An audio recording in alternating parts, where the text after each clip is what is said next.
लोहे की दुकान में अपने पिता के साथ काम कर रहे एक बालक ने अचानक ही अपने पिता से पूछा, पिताजी, इस दुनिया में मनुष्य की क्या कीमत होती है? पिताजी एक छोटे से बच्चे से ऐसा गंभीर सवाल सुनकर हैरान रह गए। फिर वे बोले, बेटे, एक मनुष्य की कीमत आंकना बहुत मुश्किल है, वो तो अनमोल है। बालक, क्या सभी इतना ही कीमती और महत्वपूर्ण है?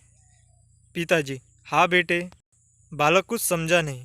उसने फिर सवाल किया, तो फिर इस दुनिया में कोई गरीब तो कोई अमीर क्यों है? किसी की कम रिस्पेक्ट तो किसी की ज़्यादा क्यों होती है? सवाल सुनकर पिताजी कुछ देर तक शांत रहे और फिर बालक से स्टोर रूम में पड़ा एक लोहे का रॉड लाने को कहा। रॉड लाते ही पिताजी ने पूछा, इसकी क्या कीमत होगी? बालक, 200 रुपये।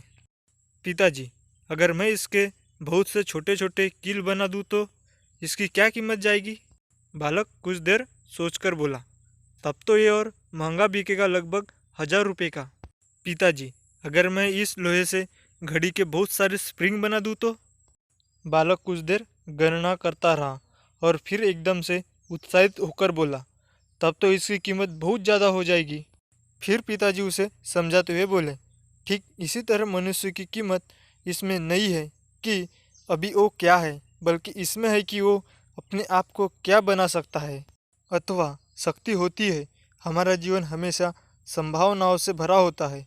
हमारे जीवन में कई बार स्थितियाँ अच्छी नहीं होती है, पर इससे हमारी वैल्यू कम नहीं होती। कहानी की शिक्षा, इसी तरह मनुष्य की कीमत उसके काम से और उसके स्वभाव से होती है। Thank you.